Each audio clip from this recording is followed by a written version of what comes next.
ఎలా బ్రతికావో ముఖ్యం, ఎంతకాలం బ్రతికావని కాదు అని ఒక పెద్ద మనిషి అంతే. ఇంకోళ్ళు ఎవరో ఏమన్నారంటే, don't just live beyond your expectations, don't just exist, keep on living అని ఇలా రకరకాలుగా చెప్తూ వచ్చారు.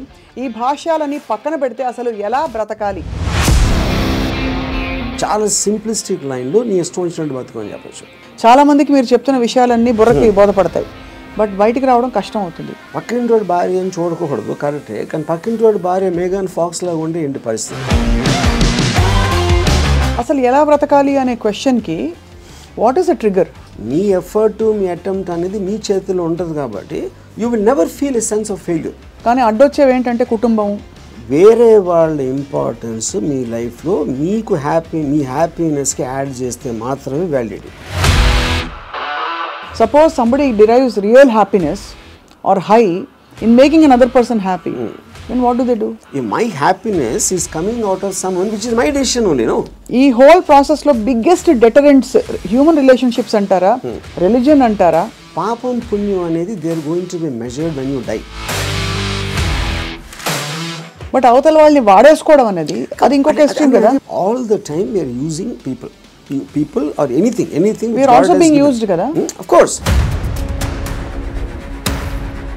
వాళ్ళు ఎవరో ఏదో అనుకుంటారు అనే దానికోసం సాక్రిఫైస్ చేయటమా, ఎవడేమంటే కేర్ చేయకుండా నా ఇష్టం బతున అనేది కరెక్టా? సపోజ్ మీరు ప్రేమించిన అమ్మాయి మిమ్మల్ని రివర్స్ ప్రేమించలేదు అనుకోండి, అప్పుడు ఏం చేస్తారు? My objective to keep on trying to achieve. మీరేమనుకున్నట్టు ఒక మాట నచ్చా, సైతానికి ఉండే లక్షణాలన్నీ మీలో ఉన్నాయి. సైతానికి ఎలా ఉంది అది? వాళ్ళు చేంజ్ అయిపోతే నాకు భయం వేస్తుంది ఫస్ట్, ఎందుకంటే నాకున్న ఫిలాసఫీ మొత్తం హిష్కాయికి అయిపోతుంది అంతే.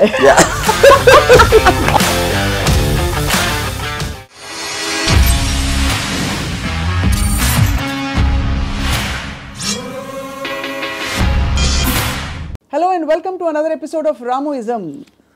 ఎలా బ్రతికావో ముఖ్యం, ఎంతకాలం బ్రతికావని కాదు అని ఒక పెద్ద మనిషి అంతే. ఇంకోళ్ళు ఎవరో ఏమన్నారంటే, don't just live beyond your expectations, don't just exist, keep on living అని ఇలా రకరకాలుగా చెప్తూ వచ్చారు. ఈ భాష్యాలని పక్కన పెడితే అసలు ఎలా బ్రతకాలి? Let's talk to Ram Gopal Varma గారు. వర్మ గారు, బ్రతకడం అంటే మీకు ఫస్ట్ వచ్చే ఇమేజరీ ఏమిటి చెప్పండి? I think it's a consciousness. And if you're conscious that you are, you're seeing something or you're hearing something అనేది దాని నుంచి మనకు వచ్చి కలిగిన ఒక kind of an emotional aspect అనేది you will feel alive because of that. So అప్పుడు ఆటోమేటిక్గా ఎలా బతకాలి అనే కాంటెక్స్ట్ వచ్చినప్పుడు చాలా సింప్లిస్టిక్ లైన్లో నీ ఇష్టం వచ్చినట్టు బతకమని చెప్పచ్చు. అంతకన్నా కాంప్లెక్స్ అనేది లేదు, పాయింట్ 1. కానీ ఇష్టం వచ్చినట్టు బతికే వాళ్ళు ఎంతమంది ఉంటారు అనేది next point. Most of the time మనం వేరే వాళ్ళ కోసం బతుకుతాం, మన కోసం మనం బతకం. బికాజ్ ఇప్పుడు మీరు కాన్షియస్గా మీరు పుట్టినప్పుడు ఆబ్వియస్లీ మీ పేరెంట్సో లేకపోతే పక్కన మీ సిబ్లింగ్సో ఇలాంటి వాళ్ళతోటి ఒక యాజ్ యూ కీప్ గ్రోయింగ్ మిమ్మల్ని కంటిన్యూస్గా ఒక ఇన్ఫ్యూజ్ చేస్తూ ఉంటారు. నువ్వు తమ్ముని బాగా చూసుకో, లేకపోతే అది చూసుకో, ఇలా చెయ్యి, అలా చెయ్యి, ఇది చేస్తే తప్పు అని constantly. Like Ayn Rand wrote a very beautiful article in a book called The New Left, Anti-Industrial Revolution. In that ఒక చాప్టర్లో కంప్రాచ్యూస్ అని, అది కంప్రాచ్యూస్ వర్ ఏన్షియంట్ ట్రైబ్. వాళ్ళు ఏంటంటే మనుషుల్ని డిస్ఫిగర్ చేశారు. వాళ్ళు లావ్ అయిపోయి లేకపోతే సన్నగా అయిపోయి సర్కస్లో ఫ్రీక్స్ షోస్లో పెట్టేవాళ్ళు, వాళ్ళని చూసి జనాలు ఎంటర్టైన్ అవ్వడానికి. యూనో, సో Ayn Rand ఏముందంటే, modern day comprachicos are smart, they don't distort bodies, they distort minds. చూడటానికి పర్ఫెక్ట్ మనిషిలాగా ఉంటాడు అన్ని విధాలుగా, లోపల మైండ్ మొత్తం డిస్ఫిగర్ అయిపోయి ఉంటుంది.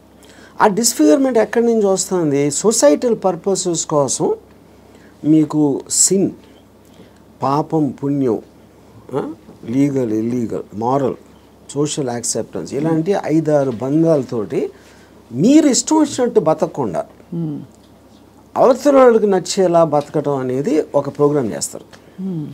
సో మీ లైఫ్ అంతా కూడా it's a conflict between what you want to do and what you have to do, what you're expected to do. అవును, ఈ మధ్యలో ఉన్నదే మీ కాన్ఫ్లిక్ట్ వస్తుంది. ఆ కాన్ఫ్లిక్ట్లో మీకు lows, highs, depressions, feeling of failure అన్నీ కూడా దాని డెరివేటివ్స్ దాంట్లోంచి. సో ఏ రోజైతే యువర్ ఎవ్రీ డెసిషన్ మీరు కాన్షియస్గా మీకోసం తీసుకున్నప్పుడు మీకు కాన్ఫ్లిక్ట్స్ అని ఉండవు అసలు. అసలు బట్ అసలు ఆ చుట్టూ ఉండే ప్రపంచం నుంచి కట్ ఆఫ్ చేసుకునే ప్రక్రియ చాలా క్లిష్టమైనది. That's the most difficult part. చాలా మందికి మీరు చెప్తున్న విషయాలన్నీ బుర్రకి బోధపడతాయి, బట్ బయటికి రావడం కష్టం అవుతుంది. How do you deal with that? అంటే first of all I don't think people are design to understand.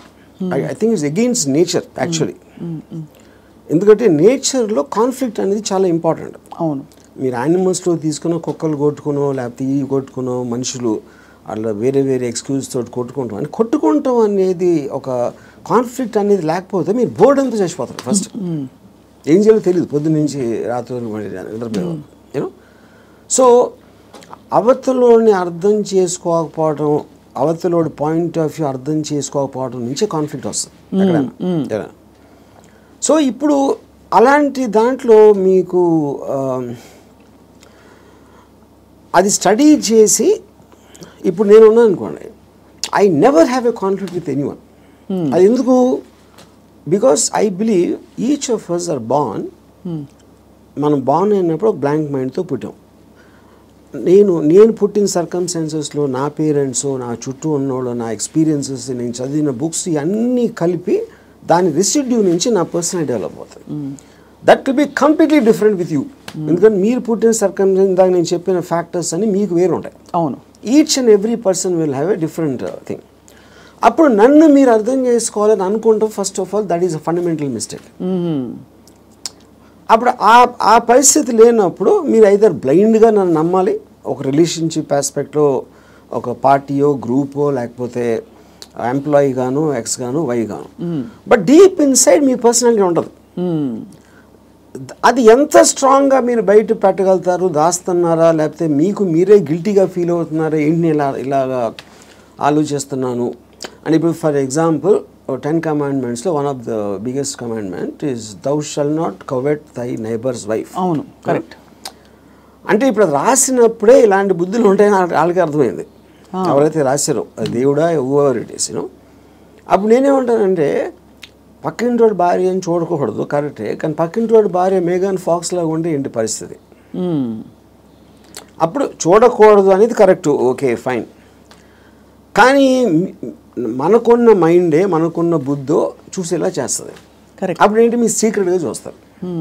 సీక్రెట్గా చూస్తే ఓకేనా అంటే but that is again huge other aspect. Similarly నేను ఒక చోట పని చేస్తున్నా, నా బాస్కి నాకన్నా మంచి లైఫ్ స్టైల్ ఉంది, ఆడ కారు ఉంది, నా దగ్గర లేదు, ఆడ దగ్గర ఏదో ఉంది. అప్పుడు నేను ఈయన కొట్టేసి తీసుకోవాలని నేను అనుకోవచ్చు కదా, but then I'm stop by my fear or the legal aspect, తర్వాత కాన్సిక్వెన్స్ అని కొంతమంది చేసేయచ్చు, which will become criminals in the view of society. So ఇప్పుడు గుడ్ బ్యాడ్ అనేది లేదు, పాపం పుణ్యం లేదు, ఇవన్నీ కూడా మనం పర్స్పెక్టివ్స్లో క్రియేట్ చేసుకునే అర్థమైన రోజు మీరు నిజంగా చాలా హ్యాపీగా అవుతుంది. That is what is called ఎలా బతకాలి అనేది అండర్స్టాండింగ్తో బతకాలి. Understanding of issues, understanding of conflicts, understanding of మీకున్న రిలేషన్షిప్స్. రైట్. అట్లా చాలాసార్లు ఏంటంటే సొల్యూషన్ కాకుండా they only want to talk about problems. Correct. ఎందుకంటే సొల్యూషన్ వచ్చేస్తే మళ్ళీ మీకు బరువు పడుతుంది, then you look for another problem. Because ఆ ప్రాబ్లం లేనిదే మనకు బతకడం చేత కదనా. అంతే. ఇప్పుడు ఉదాహరణకి నాకు పెళ్ళి అయినప్పుడు I basically was a Ilaiyaraaja fan. My wife use to like ghazals. మా ఇంట్లో ఒకే టైప్ పడుతుంది ఒక చిన్నది. ఇళయరాజా తనకేస్తుంది, నాకు గజల్ ఎలా కూడుతుంది. అప్పుడు నేనేం చేసేవాడిని, నేను రోడ్ మీదకి వెళ్ళి ఫుట్పాత్ మీద కూర్చుని వాక్మెన్ వినేవాడిని ఇళయరాజా సాంగ్స్. అది నా దృష్టిలో సొల్యూషన్, బట్ తన దృష్టిలో ఇట్ ఈస్ డిఫైన్. అంటే అప్పుడు తన టేస్ట్కి నన్ను కన్వర్ట్ అవ్వాలి అని అనుకోవడానికి, లేకపోతే నా టేస్ట్కి నువ్వు కన్వర్ట్ అవ్వాలి, అప్పుడే కాన్ఫ్లిక్ట్ వస్తుంది. మీరు అనుకోలేదు. అది కాకుండా నేను అనుకోలేదు. నేను ఎందుకంటే నేను ఎవరిని కూడా I will not ask them to change. I will not ask anybody to live for నాలాగా బతకడం. నేను ఎవరిని అడగను, నా కోసం బతకమని నేను ఎవరిని అడగను. That individuality, I think, is the most biggest gift nature or God has given us. ఆ ఇండివిజువాలిటీని మీరు సొసైటీ కోసం త్యాగం చేసినప్పుడే మీరు బతికే విధానం అంతా కూడా it will become a big headache. అసలు ఎలా బ్రతకాలి అనే క్వశ్చన్కి what is the trigger, possible trigger in anybody's life or journey? So ఇప్పుడు ఫర్ ఎగ్జాంపుల్ నేను నా ఆల్మోస్ట్ ఒక ఇంజనీరింగ్ కాలేజ్ ఫైనల్ ఇయర్ వరకు కూడా బతికాను అంతే. బతకడం అంటే ఎలా బతికాము? పొద్దున్న లేసాం, భోజనం చేసాం, టిఫిన్ తిన్నాం, ఏదో చదవమన్నారు చదివాం, స్కూల్కి వెళ్ళాం, ఎగ్జామ్స్ రాసాం, ఏదో ఫ్రెండ్స్ ఉన్నారు. అదే అంటే this is just routine, day after day of repetition of that.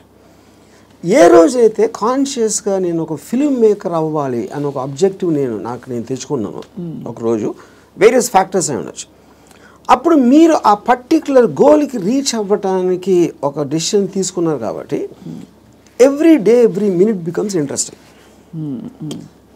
మీరు రీచ్ అవ్వచ్చు, అవ్వకపోవచ్చు, చాలా ఫాస్ట్గా అవ్వచ్చు, లేకపోతే స్లోగా అవ్వచ్చు, కానీ ఎవ్రీ థాట్, మీరు బతికిన ప్రతి నిమిషం ప్రతి క్షణం దాని వైపు చూస్తున్నారు కాబట్టి మీరు అడుగు వేయటం ఉండదు. అడుగేసారా, పరిగెత్తారా, కింద పడ్డారా, మళ్ళీ లెగిసారా అని, కానీ you are continuously travelling towards that. That is the right way to live. అప్పుడు దానికి ఆబ్జెక్టివ్ అనేది లేకపోయినప్పుడు నేను ఇందాక చెప్పినట్టు you are repeating every day అది without any change at all. So ప్రయత్నం అనేది ముఖ్యం, as long as you are walking in the direction of your dreams. కానీ దానికి ఆబ్జెక్టివ్ కావాలి, అదే మిషన్ ఆబ్జెక్టివ్. అక్కడికి నేను రీచ్ అవ్వాలి, ఇది చేయాలి, అదేం గొప్పగా అవ్వట్లేదు, అది మీ ఇష్టం, అది ఏంటనేది. ఇప్పుడు మీరు సినిమా తీయాలనుకుంటారు, హిమాలయాస్కి నడిచి వెళ్ళాలి కూడా, అది కూడా ఆబ్జెక్టివే. ఏదైనా అవ్వచ్చు, ఎనీథింగ్ వాట్ యూ వాంట్, అది వేరే చెప్పింది కాదు. మీరు ఫీల్ అయ్యి ఇలా చేస్తే I will just have my happiness ఏదో మీరు అనుకున్నప్పుడు that process of living becomes completely different compared to just repeating every day.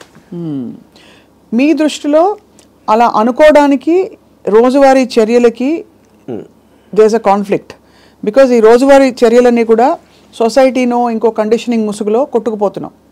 So అక్కడి నుంచి there is a distortion in the objective and the ఇది అంటారు. ఇదో ఇంట్రెస్టింగ్ పాయింట్. ఇప్పుడు మీరు ఆబ్జెక్టివ్ అనేది it should never be a person. అంటే ఇప్పుడు నేను నా భార్యను ప్రేమిస్తానా, లేకపోతే నా కొడుకు కోసం, లేకపోతే ఎవరు అనదర్ హ్యూమన్ బీయింగ్కి రిలేటెడ్ ఉన్న దానికి ఆబ్జెక్టివ్ అనేది దట్ ఈస్ డేంజరస్. ఎందుకంటే that person is subject to change. అంతే కదా. కానీ మీరు ఫిల్మ్ మేకర్ అవ్వాలంటే అది నా కంట్రోల్లో ఉంది. నేను మంచి సినిమా తీయగలుగుతాను, తీయడానికి ఎంత ట్రై చేస్తాను, ఏం చేస్తాను అనేది. What is in your control and only you can fail it, the other person cannot fail you. Correct. Me effort, me attempt అనేది మీ చేతిలో ఉంటుంది కాబట్టి you will never feel a sense of failure. ఇప్పుడు human రిలేషన్షిప్స్లో మీరు ఒక వ్యక్తిని నమ్ముకుని ఒక భార్యనో, భర్తనో, లేకపోతే ఒక ఫ్రెండ్నో, లేకపోతే ఏదో అలాంటివి చేసినప్పుడు వాళ్ళు సబ్జెక్ట్ టు చేంజ్ కాబట్టి మీ 20 years 30 years జర్నీ తర్వాత one fine day you will be nothing. పిల్లల్ని చాలా ప్రేమగా పెంచి వాళ్ళని పెద్ద చేసి వాళ్ళకి చదువు చేపించి పెళ్లి చేసి ఫైనల్గా మిమ్మల్ని ఒక తండ్రి అంటాడు. Which means you're wasting everything because that person changed, you did not. Yeah, correct. Yeah. So that cannot be a driving human being should never be the objective. Yeah. So what could be an objective then, according to you? Like this. See, నాకు చాలా డబ్బులు సంపాదించాను, నేను హిమాలయాలకు నడిచి వెళ్ళిపోతాను, లేకపోతే అసలు ఏ పని చేయను, అది that also can be objective if you are conscious about it. You know అప్పుడు ఏంటి మీరు నేను అనుకోండి, I look forward to every time I wake up in the morning. I just get a pleasure to see that this is what I can do. This is what I'm supposed to do today. These meetings now ఉన్నాయి X and Y. Continuous excitement on that. So excitement is the actual point. You know? Right. Excitement is an emotion actually. If you look at it, you know, మీరు ఇప్పుడు అంటే purely happiness, sadness అనేది they're associated with memories. They're about degrees. అది correct. ఒకరోజు సాడ్గా ఉండొచ్చు, ఒకరోజు హ్యాపీగా ఉండొచ్చు, ఒక మూమెంట్ ఇది మారచ్చు. Excitement also can be negative but still it makes you feel alive. Correct. Yeah, because excitement is negative because it is temporary. Yeah, I mean, see, you have taken a decision where there is a certain risk, for example. But still that is exciting. Correct. Me adrenaline rush అయితే వస్తుంది కదా మీకు. So continuous excitement feel అవటం is the best way of living. ఎలా బతకాలంటే ఎక్సైట్మెంట్తో బతకాలి, one single word. అప్పుడు అది మీకు ప్యాషన్ ఇస్తుంది. You might yourself be psyching yourself up, but there is nothing wrong with that. మీరు ఒక దాన్ని ఆస్వాదించాలి అనేది ఆబ్జెక్ట్లో ఉండదు, అది మీరు ఫీల్ అయ్యే దాంట్లో ఉంటుంది. ఇప్పుడు నేను ఇంజనీరింగ్ కాలేజ్లోని సినిమాకి వెళ్తే థియేటర్కి ఎంటర్ అయ్యే ముందు నాకు ఎక్సైట్మెంట్ ఫీల్ అవ్వండి. It was almost as strong as sexual excitement. అంటే ఒక ఏదో చూసేస్తున్నాను, అక్కడ ఏదో అయిపోతుంది అని ఒక అడ్రినలిన్ రష్ ఉండేది నాకు అసలు. And not only necessary films, it could be anything which excites me on a interesting ఆస్పెక్ట్లో. ఆ ప్లేస్కి వెళ్ళడం, లేకపోతే ఏదో ఒక ట్రావెల్ ఆస్పెక్ట్, ముదుమలై ఫారెస్ట్లో నడిచి వెళ్ళటం, everything I will create. And ఇప్పుడు అబ్జెక్టివ్ కూడా మీకు లాంగ్ టర్మ్ ఉండాల్సిన అవసరం లేదు. Objective can be short term. ఈ మంత్ ఎండ్ లోపల ఇది చేయాలి అంటే ఆ మంత్ అంతా కూడా మీకు ఎక్సైట్మెంట్ ఉంటుంది. Then you can change it to some other objective. Some other objective. So ఈ ప్రాసెస్లో నా లైఫ్ అయ్యే లోపల, నేను చచ్చిపోయే లోపల ఇది చేయాలి, అలాంటి అబ్జెక్టివ్ అవసరం లేదన్న. ఈ ప్రాసెస్లో పొద్దున్న లేచి ఎక్సర్సైజ్ చేసి రోజుకి 10 పుషప్స్ అది ఇంక్రీజ్ చేసి 40 pushups that also is an objective. చాలా మందికి నాకు ప్రపంచం చూసేయాలి, I want to travel and experience new things అని అవన్నీ ఉంటాయి.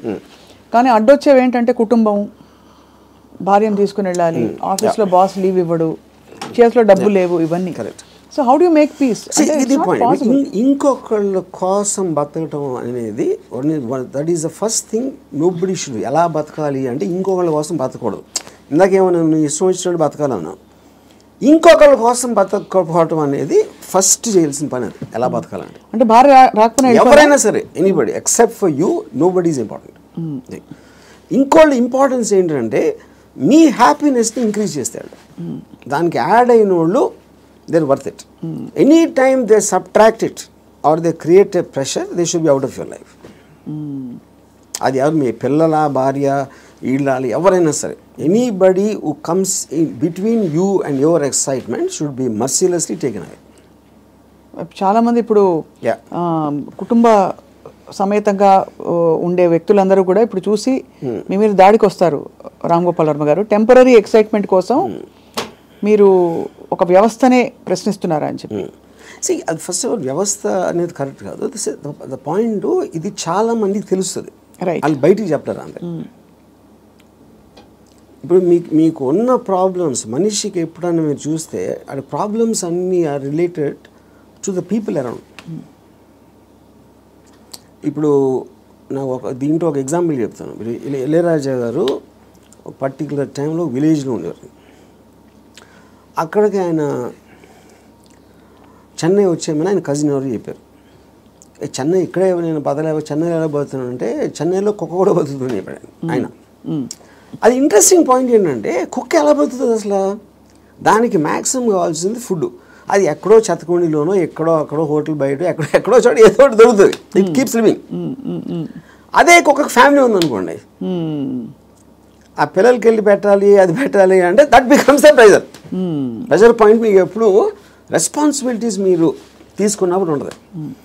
ఇప్పుడు నీషే ఏమనంటే, like a camel is man, he kneels and lets himself be laden with burdens of responsibilities, you know, and then when the going is tough, he says, yeah, life is hard to bear, but all he has to do is to shrug the load off and run. ఇప్పుడు షగ్గింగ్ the load అంటే మనకేంటి, ఎంతసేపు పిల్లల్ని చూసుకోవాలి, తల్లిదండ్రులు చూసుకోవాలి, పక్కన చూసుకోవాలి, వాళ్ళని చూసుకోవాలి అని ఈ రెస్పాన్సిబిలిటీస్ అన్నీ పెట్టి అదే మహానుభావుడు అని మీకు ఒక లేబుల్ వేసి పెట్టారు. కాబట్టి మీ మనసులో మీకు ఇష్టం లేకపోయినా అది మీరు చేస్తారు. అది చేసినప్పుడు ఏమవుతుంది, the negative energy will be building inside you, because you're doing what you're suppose to do, not what you want to do. నా భార్యని నేను సినిమాకి తీసుకెళ్ళాలని నాకు అనిపించినప్పటికీ ఉన్న డిఫరెన్స్కి, తీసుకెళ్ళకపోతే చంపుతుందిరా బాబు అని చేసుకోవడం అప్పుడేంటి, తన కోసం చేస్తున్నా. Right, I'm hating every moment of that journey to go and sit in the theater, to come outside. But if I want it, I am having pleasure because నా decision నాది కాబట్టి. మరి నీ సుఖమే నేను కోరుతున్నాను కాన్సెప్ట్ ఉంది. Suppose somebody derives real happiness or high in making another person happy, then what do they do? ఇది అంటే అప్పుడు అతను అనుకున్నట్టే కదా, my happiness is coming out of some one which is my decision only. No, అదే decision మన దగ్గర ఉండాలి, అది డెసిషన్ మన దగ్గర ఉండాలండి, అంతే కదా. యా, ఎందుకంటే అందరికీ రోజు నిత్యం ఏదో సాధించాలి అని గోల్స్ ఉండకపోవచ్చు. ఎవరో ఏదో అనుకుంటారు, ఎవరో ఏదో బాధపడతారు, ఎవరో ఏదో కోపగిస్తారు అని వాళ్ళ కోసం చేయటానికి ఒక ప్రెషర్ తోటి మీకు అనిపించేయడానికి ఉంది కదా డిఫరెన్స్. యా, ఈ హోల్ ప్రాసెస్లో బిగ్గెస్ట్ డెటరెంట్స్ హ్యూమన్ రిలేషన్షిప్స్ అంటారా, రిలీజన్ అంటారా, లేక లెథార్జీ అండ్ ప్రోకాస్టినేషన్ అంటారా? What is the biggest challenge మీ దృష్టిలో? ఐ ఫీల్ అంటే ఇప్పుడు రిలీజన్ అనేది, బికాస్ పాపం పుణ్యం అనేది they are going to be measured when you die. పాపం పుణ్యంకి ఏమి లింక్ చేశారు? స్వర్గం నరకం. అది ఇప్పుడు నేను పోయినప్పుడు వస్తుంది, అది మాట్లాడతాం, కానీ that is not a big thing. What is the biggest thing is the reactions of the people around. ఎందుకంటే మీరు ఇంటరాక్ట్ అయ్యేది మనుషులే కదా. సో వాళ్ళు ఏదో అనేస్తారు, అనేసుకుంటారు, వాళ్ళు ఏదో అనుకుంటారు, అనేసారు అని అంటారు. Constantly it is that pressure, people around. అందుకని people around are the biggest problem creators. వాళ్ళని కేర్ చేయని రోజు మీకన్నా హ్యాపీ పర్సన్ ఎవడో ఉండడు. అదేదో ఎలా ఉందంటే, ఇప్పుడు నన్ను ఎవరన్నా చాలా తెలివైన ఒకడు అన్నాడు, ఇంకోటేమో పెచ్చినా కొడుకు అంటారు. And both of them are correct. ఎందుకంటే వాడి పర్సెప్షన్లో అతనికి ఉన్న నాలెడ్జ్ వాట్ ఎవర్, నేను సేమ్ పర్సన్. కానీ అతను నన్ను చూసే విధానం ఇందాక నేను చెప్పిన ఎగ్జాంపుల్ లాగా వాడి వరల్డ్లో నేను వేరు. So I will be tolerant to that. ఇప్పుడు ఆడు పొగిడాడు అని నేను, ఎందుకంటే నేనేంటో నాకు తెలుసు. నేను అనుకునే దానికన్నా మీరు ఎక్కువ పొగిడితే మీరు ఫూల్ అనుకుంటాను, అనుకున్న దానికన్నా మీరు తను క్రిటిసైజ్ ఎక్కువ చేసినా ఫూల్ అనుకుంటాను. ఎందుకంటే my measurement is only me, I don't let someone else measure me. Yeah, ఈ కాంటెక్స్లో బిగ్గెస్ట్ డెటరెంట్ ఇస్ అటాచ్మెంట్ అని అనిపిస్తుంది చాలా వరకు. సో మీరు ఫర్ ఎగ్జాంపుల్ మీరు చాలాసార్లు ఓపెన్గా షేర్ చేసుకునేవి, రిలేషన్షిప్స్ నుంచి బయటకు వచ్చినప్పుడు ఇది నాకు this is coming in the way of my happiness and my objective what ever it is అని అనుకున్నప్పుడు దానిలో వచ్చే ఎమోషనల్ టర్మాయిల్ ఎలా డీల్ చేసుకున్నారు? అసలు ఎమోషనల్ టర్మాయిలే ఫీల్ అవ్వలేదా? ఇప్పుడు దీనికి ఒక ఎగ్జాంపుల్ అంటే నిన్నటి వరకు మనిషిని చూశారు, ఒక మనిషి మీతో రోజు భోజనం చేయడం, you're spending time with them. ఇవాళ నుంచి మీరు బ్రేకప్ అయిపోయాక మనిషి ఉండరు మీ లైఫ్లో. How do you visualize that possibility? That is what I'm saying. ఇప్పుడు ఒక ఎగ్జాంపుల్ ఏమి ఇస్తానంటే, ఇప్పుడు I'm very fond of my father. Obviously నేను పుట్టిన తర్వాత స్కూలు గీలు అన్నీ అయిపోయి నేను ఇంజనీరింగ్ వచ్చాను. ఇంజనీరింగ్ కూడా అయిపోయిన తర్వాత అప్పటికి మా ఫాదర్ కొంచెం ఇన్సెక్యూర్, అంటే స్టూడియోలో జాబ్ ఉంటుందా, లేకపోతే కొత్త టెక్నాలజీ వచ్చేసింది, సో రిటైర్మెంట్కి ఏం చేయాలి అనుకునే టైంకి ఆయనకి మా అంకుల్ ఎవరో ఒక షాప్ ఇచ్చారు. ఏదైనా ఈయన జ్యూస్ షాప్ ఏదో పెడదామని మా ఫాదర్ ప్లాన్. నేను అదే టైంలో ఒక వీడియో లైబ్రరీ పెడదామని నేను ఒక ఐడియా వేసాను.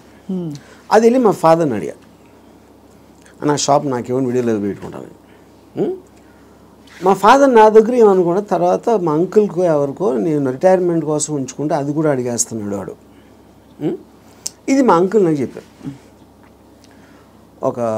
ఇంకా నాకు బార్ కూడా గుర్తుంది, మధు బార్ అని అమీర్పేటలో. అప్పుడు నేను నిజంగా ఎఫెక్ట్ అయ్యాను. ఎందుకంటే ఒకటి మై గిల్ట్ ఆస్పెక్ట్ ఆఫ్ మా ఫాదర్కి ఇస్తే మా అంకులు, నేను నా కోసం నాకు ఇచ్చేయమని అడిగేది ఆ వీడియో లైబ్రరీ బిజినెస్ నడుస్తుందా లేదా ఏంటో తెలీదు. మా ఫాదర్ డెసిషన్ తీసుకుంటే ఆయనది he's got every right to decide what he wants because that belongs to him, not to me. కానీ నాకు జ్యూస్ పార్లర్ నడవదు, వీడియో లైబ్రరీయే నడుస్తుంది అనేది నా. కానీ మా అంకుల్ చెప్పేటప్పటికి నేను ఆ ఎమోషన్ తోటి మా ఫాదర్కి వెళ్ళి చెప్పేసి, సరే నేను వద్దు నాకు అని నేను చెప్పేద్దాం అనుకున్నాను. నేను నడుస్తూ ఉంటే అమీర్పేట నుంచి పంజాగుట్కి స్లోగా emotions got this by my logic. నా లాజిక్ ఏమైందంటే, నేను ఇంత స్ట్రాంగ్గా నమ్మినప్పుడు at the most video library పెడితే 2-3 months తెలుస్తుంది అది నడుస్తుందా లేదా మూసేయాలి అని. అప్పుడు anyway you can do is in case he wants to juice thing, okay. But ఇది వర్కౌట్ అయిందంటే ఇట్ చేంజ్ అవర్ లైఫ్స్. మా ఫైనాన్షియల్ ఆస్పెక్టు ఇది అది అన్నీ మారిపోతాయి. అప్పుడు నేనేం డిసిషన్ తీసుకున్నా ఫైనల్గా, I don't care about what my father thought. Okay. So ఇప్పుడు నేను రూత్లెస్గా అంటే మా నాన్నగారు మనోభావాలను పట్టించుకోకుండా చేశాను అంటే అది నేను ఎవరి కోసం చేశాను? ఆయన కోసం, నా కోసం చేసుకున్నాను. So but because my confidence work out అయితే వాళ్ళు కూడా హ్యాపీగా ఉంటారు. That is the risk you have to take any given time. అవును. అప్పుడు మా ఫాదర్ ఇన్ని సంవత్సరాలు నన్ను పెంచి 20 సంవత్సరాలు నాకు చదువు చేయించి అన్నీ నేను తీసుకుని ఆ టైంలో నాన్నగారు అంటే బాధపడతారు అనే దాంట్లో నేను తీసుకుంటే I won't have become anything. Yes, that is selfish, there is no doubt about it. But selfishness, అప్పుడు నేను ఎందుకు పుట్టాను అసలు? మా ఫాదర్ కోసం పుట్టాను, నా కోసం పుట్టాను. మా ఫాదర్ వాళ్ళ ఫాదర్ కోసం పుట్టారా, ఆయన కోసం పుట్టారు. సో ఆ సెల్ఫ్ ఆస్పెక్ట్ అనేది లేకపోతే అసలు బతకడానికి మీనింగ్ లేదు. సో ఇర్రెస్పెక్టివ్ మీ పేరెంట్సా, మీ పిల్లల, వాళ్ళందరూ కూడా they should become devices for your objectives. దాంట్లో వాళ్ళ సైడ్ ఎఫెక్ట్ వాళ్ళు కూడా పెరగచ్చు, కానీ మీ మెయిన్ ఆబ్జెక్టివ్ మిమ్మల్ని పెంచుకోవడం ఉండాలి. అంటే అందరినీ వాడేసుకోమని చెప్తున్నారా? అంతే, 100%. ద డివైజ్, ఏ జీవి అయినా పుట్టింది ఎకో సిస్టంలో వేరే జీవులను వాడటానికి. సో మనం ఎవరు తప్పు అంటున్నారు? అల్ట్రూయిస్టిక్ ఏజెంట్స్ ఉంటారు కదా, వాళ్ళు చెప్తారు ప్రజల కోసం చేయాలి, ఫ్యామిలీ కోసం చేయాలి, పిల్లల కోసం చేయాలి అనేది కాన్స్టెంట్గా మీకోసం మీరు చేయకుండా చేసినప్పుడు ఇందాక నేను డిస్క్రైబ్ చేసిన అక్కడ రెండు వేరే ఉన్నాయి. ఇంకోళ్ళ కోసం ఏం చేయక్కర్లేదు, బట్ అవతల వాళ్ళని వాడేసుకోవడం అనేది అది ఇంకొక ఎక్స్ట్రీమ్ కదా. చెప్తున్నాను, వాడేసుకొని ఎవరిని వాడుకోం మనం. All the time we're using people or anything we're also being used కదా. ఆఫ్ కోర్స్, అదే కదా నేను చెప్పేది. దాంట్లో మీకు ఎవరు ఎక్కువ ఎవరు తక్కువ అని ఉంటుంది. ఇప్పుడు నేను సపోజ్ మా ఇంట్లో పనుడు ఉన్నాడు, ఆడు మనిషే కదా, ఆడికి సేమ్ థింగ్ ఉంది. వాడు ఫైనాన్షియల్గా నాకన్నా తక్కువ, అందుకని ఆడ దగ్గర పని చేస్తున్నాడు అని నేను నన్ను వాడుకున్నట్టే కదా ఆడుకున్న పొజిషన్ చూసి. అలాగే నేను ఇంకోటి ఎవరి దగ్గర పని చేస్తున్నాను. సో ఇప్పుడు పులి జింకని తింటుంది, జింక గడ్డి తింటుంది. So that is order of nature of differences in your things which is a natural thing in terms of that. So దానికి మీరు అది ఆర్డర్ ఆఫ్ నేచర్లో తీసుకోకుండా దానికి ఎగెన్స్ట్గా వెళ్ళి వాళ్ళకి సేవ చేయాలి అంటే అది కానీ మీరు అనేది పులినెస్ జింకనెస్ అనేది మనం కల్టివేట్ చేసుకునే దాన్ని బట్టి మనం మారుతాం, పెరుగుతాం అని, అంతేనా? ఇప్పుడు పులి జింకను చూసినప్పుడు తిండి చూస్తుంది, జింకను చోట్ల. జింకను ఎందుకు చంపుతుంది? తింటానికి చంపుతుంది. ఇప్పుడు పులి జింక గురించి ఆలోచిస్తే పులి అవ్వదు కదా. పులి అవ్వదు అంటే నేచర్ కూడా అనట్లేదు నేను. పులి is being designed to make use of. Correct. ఇక్కడ మీరు ఒక కాన్స్టెంట్ ఎగ్జాంపుల్స్ ఇచ్చారు. పులి ఎప్పుడు పులిగానే ఉంటుంది, బట్ మనుషుల ఎవల్యూషన్లో పులినెస్ జింకనెస్ అన్నది వాళ్ళ ఎవల్యూషన్ ని బట్టి పెరుగుతుందా? ఉదాహరణకి మీరు 10 ఏళ్ల క్రితం 10 మందిని వాడుకున్నారు, మీకు ఆ డిఫరెన్స్ ఎప్పుడు ఉంటుంది కదా మనుషుల్లో కూడా. ఇప్పుడు for example different political systems, philosophical సిస్టమ్స్లో మీరు ఫ్యూడలిజం ఆస్పెక్ట్ అయిపోయింది, డెమోక్రసీ ఉంది, మిక్స్డ్ ఎకానమీ ఉంది, కమ్యూనిజం ఉంది. వీటన్నిటిలో సపోజిషన్స్ ఏముంటాయి? మనుషులంతా ఒక్కటే అనుకున్నారు. మనుషులంతా ఒకటి కాదు, వాళ్ళ కెపాసిటీస్ వేరు ఉంటాయి, వాళ్ళ టాలెంట్స్ వేరు ఉంటాయి, వాళ్ళ ఐక్యూ లెవెల్స్ వేరు ఉంటాయి. సో మీకు ఆ డిఫరెన్స్ అనేది సొసైటీలో లేకపోతే ఎగ్జిస్ట్ అవ్వదు అనే దాంట్లో నుంచే మీకు క్యాపిటలిస్ట్ ఎకానమీ వచ్చింది. యూనో ఈ communism failed also is because of that. So same హైరార్కీలో ఇప్పుడు ఒక ఇల్లు ఉంది, ఒక ఇంట్లో ఒకళ్ళు చాలా కేపబుల్ ఉంటాడు, ఒకళ్ళు అస్సలు లేదు. వాళ్ళిద్దరు ఒకే ఇంట్లో ఉంటున్నారు. Possibly they are born also to the same persons, circumstances కూడా సేమ్. అప్పుడు ఏ విధంగా మీరు ఆ డిఫరెన్స్ చూపిస్తారు? ఇప్పుడు ఆ డిఫరెన్స్ అప్పుడు ఇప్పుడు నాకు తెలిసిన ఒక ఫ్యామిలీ ఉంది, అతను చాలా successful husband, he's having an affair with somebody. So ఇప్పుడు తను he's expecting the wife or any associated family to just be quiet. You know ఎందుకు? అసలు నేను లేకపోతే వాళ్ళకి లైఫ్ స్టైల్ అక్కడ, కార్ నేను కొనిచ్చాను, నేను ఇల్లు కట్టించాను, నేను ఇది చేశాను, I did so much. But that is not how they will feel. Just because మీకు ఒక కిరీటం వచ్చేసింది కాబట్టి, వైఫ్ అనే కిరీటం వచ్చింది కాబట్టి మీరు అప్పుడు సోషల్లీ యాక్సెప్టెడ్ దాంట్లో పెళ్ళాన్ని బాగా చూసుకోవాలి. ఎవరు చెప్పారు? సొసైటీ చెప్తుంది. ఆర్ వేరియస్ కైండ్ ఆఫ్ ఇది ఇందాక అది మీరు whether it is religion related or social related or moral related, what ever it is, others are telling it. అప్పుడు ఆ కన్విక్షన్, ఆ కరేజ్ తోటి she will ask for what ever she wants to ask. But ఇతనికి ఇండిపెండెంట్గా he likes the other girl. అది తనకు వచ్చే happiness ఆ అమ్మాయిలో ఉంది, ఎక్కడ లేదు. అప్పుడు వాడు ఎవరి కోసం బతకాలి? అంటే అది చెప్పాలంటే నన్ను త్యాగం చేసుకుని వాళ్ళు ఎవరో ఏదో అనుకుంటారు అనే దానికోసం సాక్రిఫైస్ చేయటమా, ఎవడేమంటూ కేర్ చేయకుండా నా ఇష్టం నేను బతున్నా అనేది కరెక్టా?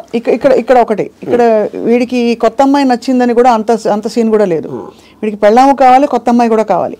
సో పెళ్ళాము ఉండాలి కాబట్టి ఎందుకంటే పనులు చేసి పెట్టడానికో సొసైటీకి చూపించుకోవడానికో what ever it is, he wants the wife also. If the wife it can be guilt also, whatever. But if the wife wants to walk away, she should also be given, whether it's adru possessive ga ela untavu. I am talking about individuals, I am not talking about husband and wife. Correct. And she also has the right to walk away saying I don't need your car. Yeah, if you don't feel that towards me, I don't feel this towards you.